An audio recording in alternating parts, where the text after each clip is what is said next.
تو حضرت ابراہیم علیہ السلام کا انداز بات کرنے کا، دعوت دینے کا بڑا ہی حکیمانہ تھا، اس کے اندر کوئی جارحیت نہیں تھی، حتیٰ کہ اگر والد نے بھی بڑے سخت اور درشت انداز میں ان کے ساتھ بات کی ہے تو اس کے باوجود انہوں نے صبر اور تحمل سے کام لیا۔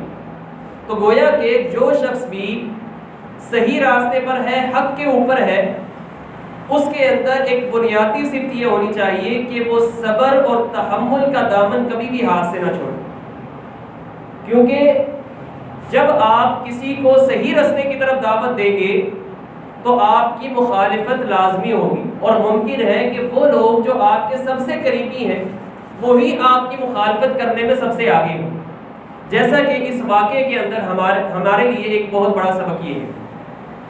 اس کے بعد جب والد نے ان کی دعوت کو قبول نہیں کیا تو حضرت ابراہیم نے اپنی قوم کے سامنے بھی دعوت کو پیش کیا۔ اس کا تذکرہ اللہ رب العالمین نے سورۃ الشعراء میں کیا ہے۔ اللہ تعالیٰ فرماتے ہیں وَاتْلُ عَلَيْهِمْ نَبَأَ إِبْرَاهِيمَ، اے پیغمبر ذرا ان کے سامنے حضرت ابراہیم کا واقعہ بیان کیجیے۔ وہ واقعہ کیا ہے؟ اِذْ قَالَ لِأَبِيهِ وَقَوْمِهِ مَا تَعْبُدُونَ، جب انہوں نے اپنے والد اور اپنی قوم سے کہا کہ تم کس کی عبادت کرتے ہو؟ قَالُوا نَعْبُدُ أَصْنَامًا فَنَظَلُّ لَهَا عَاكِفِينَ، تو وہ کہنے لگے کہ ہم تو بتوں کی عبادت کرتے ہیں اور ہم انہی کے لیے اعتکاف میں رہتے ہیں، یا ہم ان کے مجاور بن کے رہتے ہیں۔ اب یہاں پر عبادت کا جو مفہوم ہے اس کو سمجھنا بہت ضروری ہے۔ حضرت ابراہیم کی قوم اللہ کا انکار نہیں کر رہی تھی، جیسا کہ کچھ لوگ یہ سمجھتے ہیں کہ شاید وہ نمرود جو خود کو خدا کہتا تھا اور لوگوں کو اپنی عبادت کا کہتا تھا، شاید یہ لوگ اللہ رب العالمین اس کا انکار کیے بیٹھے تھے۔ نہیں محترم بھائیوں، بلکہ آپ دیکھیں کہ قوم نوح کے بعد یہ جو لوگ ہیں یہ انہی کی نسل میں سے ہیں جو لوگ ایمان لائے تھے۔ جب حضرت نوح علیہ السلام کی قوم کے اوپر طوفان آیا تو وہ لوگ بچ گئے جو ایمان والے تھے کشتی میں، اور پھر انہی کی نسل آگے چلی۔ اور اس کے ساتھ ساتھ آپ دیکھیں گے کہ قوم سمود اور قوم عاد وہ بھی موجود تھی اس سے پہلے، اور ان کے واقعات سے بھی یہ لوگ آگاہ تھے، لیکن ہوا کیا کہ وقت کے ساتھ ساتھ ان کے اندر شرک جیسی بیماری آ گئی۔ تو اب عبادت کا مفہوم کیا ہے یہ سمجھنا ضروری ہے۔ دیکھیے عبادت عربی زبان کا لفظ ہے، اور اسی سے یہ لفظ ہے عبد کا۔ عبد عربی میں غلام کو کہتے ہیں۔ تو عبادت کے مفہوم کے اندر تین باتیں بڑی اہم ہیں، اور ہم یہ جانتے ہیں کہ اللہ تعالیٰ نے ہمیں بھی اپنی بندگی کے لیے پیدا کیا ہے۔ پہلا عبادت کا مفہوم یہ ہے کہ اس کے مفہوم میں غلامی کا تصور لازمی پایا جاتا ہے، یعنی کسی کی غلامی کرنا۔ قرآن مجید نے اس لفظ کو استعمال کیا ہے، کیسے کیا ہے؟ حضرت موسیٰ علیہ السلام کے واقعے، جب انہوں نے فرعون کے ساتھ مکالمہ کیا، اس کو دعوت دی، تو فرعون کا جواب کیا تھا؟ فرعون اور اس کے ساتھی کو انہوں نے کہا قالوا انؤمن لبشرین مثلنا وقومهما لنا عابدون، کیا ہم اپنے ہی جیسے دو لوگوں پر موسیٰ اور ہارون پر ایمان لے کر آئیں، حالانکہ ان کی قوم تو ہماری غلام ہے۔ تو وہاں پر غلام کے لیے لفظ جو استعمال ہوا وہ کیا ہے؟ عابدون۔ تو اس لیے پہلا معنی عبادت کے اندر یہ ضروری ہے کہ غلامی کا تصور۔ دوسرا اس کا معنی جو قرآن مجید میں بیان کیا گیا ہے وہ یہ ہے کہ کسی کی اطاعت اور اس کی فرما برداری کا۔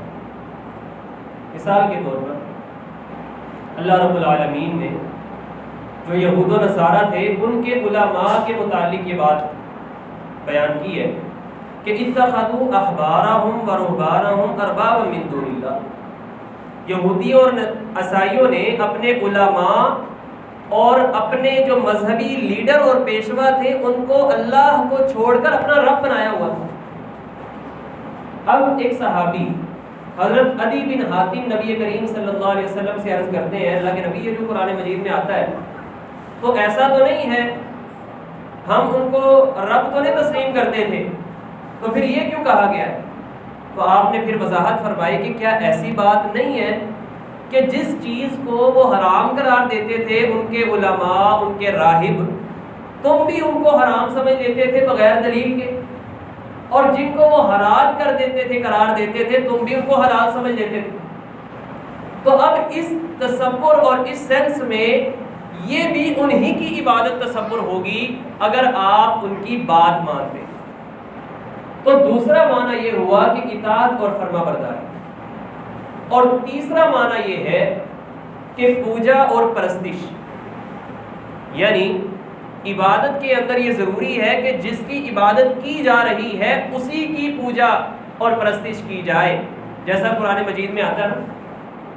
مشرکین مکہ کے متعلق سورہ یونس میں اللہ تعالیٰ نے فرمایا وَيَعْبُدُونَ مِن دُونِ اللَّهِ مَا لَا يَضُرُّهُمْ وَلَا يَنفَعُهُمْ، یہ اللہ کو چھوڑ کر دوسروں کی عبادت کرتے ہیں جو نہ انہیں نقصان پہنچا سکتے ہیں نہ ان کا فائدہ کر سکتے ہیں۔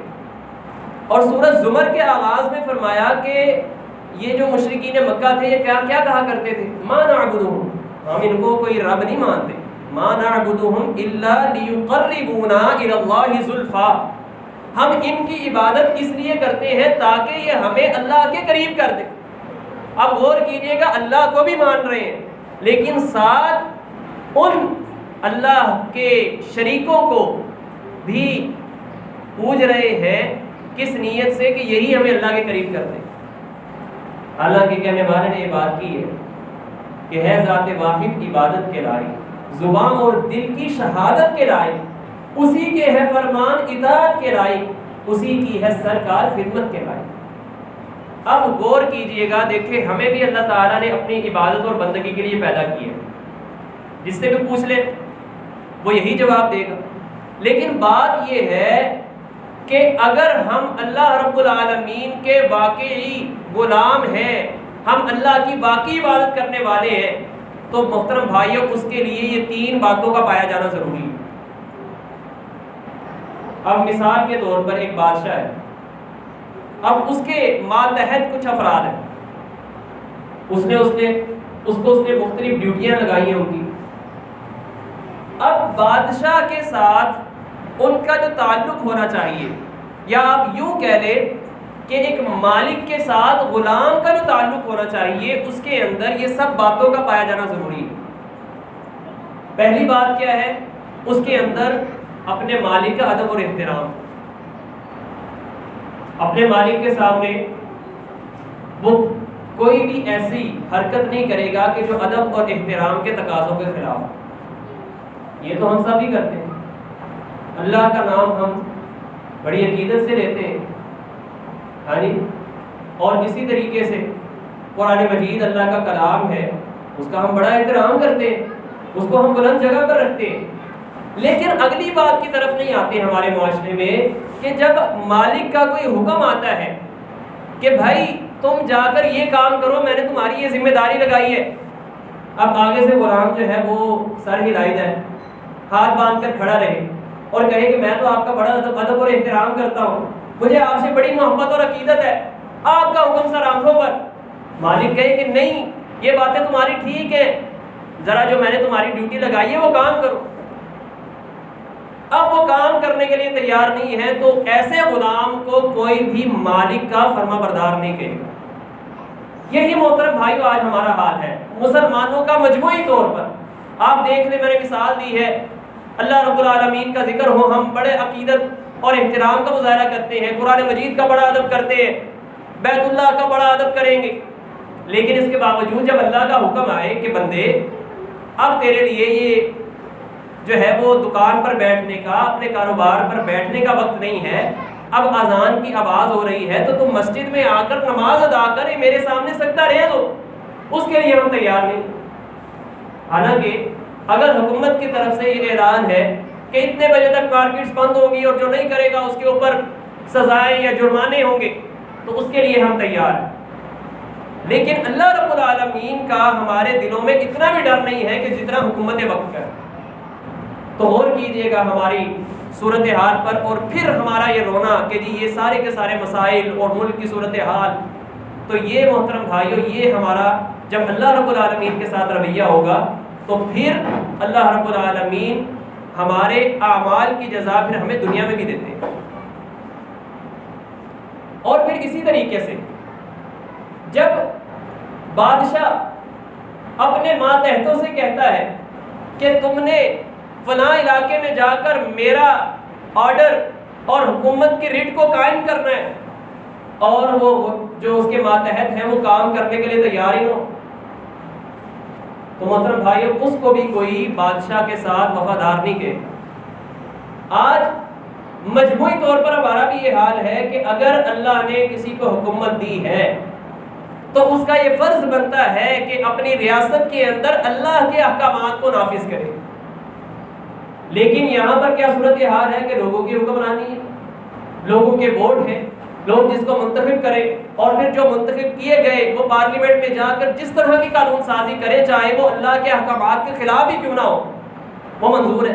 کیا آج حکومت پاکستان کی طرف سے یہ نہیں ہو سکتا کہ کم از کم ہماری مارکیٹس، ہمارے ادارے، ہمارے دفاتر، وہاں پر کم از کم یہ جو نمازوں کے اوقات ہیں ان میں وقفے کا انتظام کیا جائے کہ بھائی نہیں اب اللہ کے ساتھ تعلق کا وقت ہے، اللہ تعالیٰ تمہیں بلاتا ہے حی علی الصلاۃ حی علی الفلاح کے لیے، اب تمہاری مصروفیات اہم نہیں۔ ہم کورونا کے اندر SOPs کے مطابق عمل کروانے کے لیے سختیاں کرتے ہیں، اور اب بھی آپ دیکھ لیں اپنی بجلی کو بچانے کے لیے ہم کیا کچھ نہیں کر رہے، لیکن اس معاملے میں ہماری کیا صورتحال ہے یہ ہمارے سامنے۔ تو اللہ کا قانون نافذ کرنا زمین کے اوپر یہ بھی اللہ کی عبادت کا ایک تقاضا ہے۔ تو یہ جو نمرود تھا اس قوم کا بادشاہ تھا، لوگوں کو اپنی عبادت کی طرف دعوت اسی لحاظ سے دے رہا تھا کہ لوگ میرے قانون کو ہی اہمیت دیں، حالانکہ یہ نہیں تھا کہ وہ اللہ رب العالمین کا انکاری تھا۔ اس دور میں اور آج کے دور میں ایک بڑا فرق یہ ہے کہ آج ہمارا سامنا ان لوگوں کے ساتھ ہے کہ جو مذہب کا انکار کر رہے ہیں، جو مذہب سے ہی راہ فرار تلاش کر رہے ہیں، اور اس وقت میں جو خرابیاں تھیں وہ تھی مذہب کی غلط تعبیر، یعنی لوگوں کے مختلف عقائد کے آگے چل کر اسی واقعے میں ہم ذکر کرتے ہیں۔ تو اب وہ لوگ کہنے لگے کہ ہم ان بتوں کی عبادت کرتے ہیں اور نیک لوگوں کے نام پر انہوں نے بنا رکھے۔ قال هل يسمعونكم اذ تدعون، حضرت ابراہیم علیہ السلام فرمانے لگے اچھا ذرا بتاؤ تو صحیح، جب تم ان کو پکارتے ہو، ان سے دعا کرتے ہو، ان سے التجا کرتے ہو، کیا یہ سنتے ہیں تمہاری بات کو؟ او ينفعونكم او يضرون، کیا تمہیں کوئی فائدہ پہنچاتے ہیں، تمہارا نقصان کرتے؟ قالوا بل وجدنا آباءنا كذلك يفعلون، جواب کیا تھا؟ کوئی عقلی دلیل نہیں ہے، کوئی سمجھ میں آنے والی بات نہیں، بلکہ کیا کہا؟ ہم نے اپنے باپ دادا کو ایسے ہی کرتے ہوئے پایا۔ بل وجدنا آباءنا، ہم نے اپنے باپ دادا، اپنے فور فادرز کو ایسے ہی کرتے ہوئے پایا۔ اب دیکھیے غور کیجئے، ہم اس بر صغیر میں بالخصوص رہنے والے ہیں، بہت سے رسم و رواج، بہت سے ٹریڈیشنز ہمارے ہاں سالوں سے صدیوں سے چلتے آ رہے ہیں۔ کیا ہم نے کبھی غور کیا کہ یہ جو ہم کام کر رہے ہیں اللہ اور اس کے رسول صلی اللہ علیہ وسلم نے ہمیں ان چیزوں کا حکم دیا ہے، بلکہ بسا اوقات ہم ان کاموں کو اس لیے کر رہے ہوتے ہیں کیونکہ معاشرہ کرتا آ رہا ہے اور ہمارے باپ دادا بھی ویسے ہی کرتے آ رہے ہیں۔ اب قرآن مجید کو پڑھیے تو پتہ کیا چلتا ہے کہ یہ مشرکین مکہ سمیت ہر دور کے کفار کا یہی طریقہ رہا۔ اچھا اتنے لوگ جو کرتے آ رہے ہیں وہ سارے غلط؟ محترم بھائیوں دیکھیے، غلط اور صحیح کا معیار وہ لوگوں کی تعداد نہیں ہوا کرتی، غلط اور صحیح کا معیار یہ ہے کہ کس کی بات قرآن اور سنت کے مطابق ہے اور کس کی بات اس کے خلاف ہے۔ کیونکہ نبی کریم نے یہی بات ارشاد فرمائی ہے نا، یہ نہیں فرمایا کہ جس کے مطابق میری بعد میں آنے والے لوگ عمل کریں وہی ٹھیک ہے، بلکہ فرمایا میں تم میں دو چیزیں چھوڑ کر جا رہا ہوں۔ موطا امام مالک میں یہ روایت ہے، جب تک تم ان دو چیزوں سے مضبوطی سے چمٹے رہو گے یا مضبوطی سے ان کو تھامے رکھو گے، تم کبھی بھی گمراہ نہیں ہوگے۔ وہ دو چیزیں کیا ہیں؟ ایک قرآن مجید اللہ کی کتاب، اور دوسری آپ نے فرمایا میری سنت۔ تو یہ دو چیزیں ہمارے لیے معیار ہونا چاہیے، کوئی بھی مسئلہ آئے۔ دیکھیے مختلف مسائل ہے، وراثت کا مسئلہ ہے، نکاح و طلاق کے مسائل ہیں، اسی طریقے سے کاروبار میں حلال اور حرام کا مسئلہ ہے، آپ نے کوئی چیز معلوم کرنی ہے تو اس کے لیے ہمارے پاس سورسز کیا ہوں گے؟ کیا لوگوں کی رائے ہوگی، یا بزرگوں کے اقوال ہوں گے، یا اور ہمارے باپ دادا کی رائے؟ یہ ساری چیزیں بعد میں، جس کی بات قرآن اور سنت کے مطابق ہے وہی بات ہمارے لیے قابل قبول ہونی چاہیے۔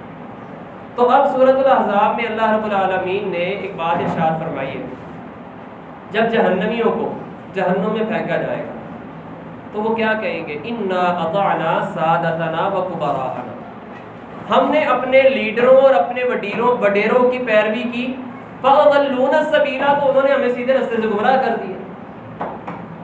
تو یہ نتیجہ نکلتا ہے اندھی تقلید جب ہم کرتے ہیں بغیر دلیل کے کسی کی بات کو فالو کرنا، اور یہی دلیل ان لوگوں نے دی۔ اب حضرت ابراہیم علیہ السلام کیا کہتے ہیں؟ انتم و آباؤکم الاقدمون، تم اور تمہارے جو پہلے لوگ گزرے ہیں، فإنهم عدو لی الا رب العالمین، وہ سب کے سب میرے دشمن ہیں سوائے اللہ کے جو رب العالمین۔ اب اللہ تعالیٰ کا انہوں نے تعارف کیسے کروایا؟ الذی خلقنی فہو یہدین، اللہ وہ ہے جس نے مجھے پیدا کیا اور وہی مجھے ہدایت دیتا ہے۔ غور کیجئے گا، وقت کے نبی ہیں اور ان کو بھی ہدایت دینے والی ذات کون ہے؟ اللہ تعالیٰ۔ تو گویا کہ پتہ کیا چلا، کسی انسان کے بس میں نہیں ہے کہ وہ کسی دوسرے کو ہدایت دے، ہاں رہنمائی ضرور کر سکتے ہیں جیسا کہ اللہ کے نبی ہر دور میں کرتے رہے، لیکن یہ کہنا کہ صراط مستقیم وہ اللہ ہی دینے والے۔ پھر مزید فرمایا والذی هو یطعمنی ویسقین، وہ اللہ وہ ہے جو مجھے کھلاتا اور مجھے پلاتا ہے۔ وَإِذَا مَرِضْتُ فَهُوَ يَشْفِينِ، جب میں بیمار ہو جاتا ہوں تو وہی اللہ مجھے شفا دیتا ہے۔ تو شفا دینے والی ذات بھی کون سی ہے؟ وہ بھی اللہ رب العالمین۔ دیکھیے ہم بیمار ہو جاتے ہیں، دوا لینے کے لیے ہم کہیں پر بھی چلے جائیں، اچھے سے اچھے ڈاکٹر کے پاس بھی چلے جائیں، وہاں پر بھی ہم یہ نہیں کہہ سکتے کہ اس جگہ سے مجھے شفا ملے۔ جب اللہ کا حکم ہوگا اللہ تعالیٰ شفا دے دے گا، لیکن اسباب اختیار کرنے کا اللہ تعالیٰ نے حکم دیا ہے۔ جو جائز اسباب ہیں دوا کی صورت میں ہم ضرور اختیار کر سکتے ہیں، لیکن اس سے ہٹ کر اگر یہ کہا جائے کہ جی فلاں حرام جانور کے اندر شفا ہے تو ہم اس کے قریب نہیں جائیں گے، کیونکہ ہمیں جائز وسائل اختیار کرنے کا کہا گیا ہے۔ محترم بھائیو، ہمارے معاشرے میں بہت سے ایسے لوگ کام کرتے ہیں شفا لینے کے لیے بیماریوں سے، اور پھر لوگ یقین کے ساتھ کہ جی اگر تم فلاں جگہ پر چلے جاؤ گے اور یہ کام کر لو گے تمہیں یقینی طور پر شفا مل جائے گی۔ یہ محترم بھائیو چیز عقیدہ توحید کے خلاف ہے۔ پھر اسی طریقے سے ہمارے ہاں بہت سے ایسے کام ہیں، مثال کے طور پر ہاتھ پہ کوئی کڑا پہن لینا، یا کوئی ایسا پتھر انگلی کے اندر پہن لینا انگوٹھی کی صورت میں کہ جی یہ شفا دے دے گا، یا کوئی ایسا تعویذ باندھ لینا۔ محترم بھائی، ابھی میں نے کہا کہ قرآن اور سنت میں یار ہے، تو ہمارے لیے یہ دیکھنا یہ ہے کہ نبی کریم صلی اللہ علیہ وسلم اور صحابہ کرام نے کبھی کوئی ایسا عمل بتایا؟ آپ نے مختلف دعائیں بتائی ہیں، اور آپ نے باقاعدہ طور پر ان کو دم بھی کیا ہے اور دوسروں کو بھی کیا ہے، لیکن اس طرح کے کام معاشرے کے اندر عام ہیں، لوگ لا علمی کے اندر اس طرح کی چیزوں میں ملوث ہو جاتے ہیں۔ اس سے ہمیں اپنے آپ کو بچانا ہے۔ تو یہ حضرت ابراہیم علیہ السلام کی دعوت تھی جو انہوں نے اپنی قوم کے سامنے پیش کی، لیکن اس کے باوجود وہی ہوا کہ جو سابقہ اقوام کا طریقہ رہا ہے کہ قوم نے ماننے سے انکار کر دیا، اور بڑی رکاوٹ وہ یہی تھی کہ دیکھو ہمارے اتنے عرصے سے ہمارے پہلے لوگوں کے وہ جو عقائد چلتے آ رہے ہیں، یہ ایک نوجوان اٹھ کر ایک نئی بات اس نے شروع کر دی۔ تو اب اس کے بعد حضرت ابراہیم علیہ السلام کا بڑا ہی اہم واقعہ ہے جو کہ پیش آیا اور واضح طور پر ان کے جو مخالف تھا وہ وقت کا بادشاہ نمرود تھا۔ انشاءاللہ اس کا ذکر آئندہ چل کر ہوگا۔ اللہ رب العالمین ہمیں صحیح معنوں میں عقیدہ توحید کو سمجھنے کی اور اس کے تقاضوں کو پورا کرنے کی توفیق عطا فرما دے۔ آمین۔ وما علینا الا البلاغ۔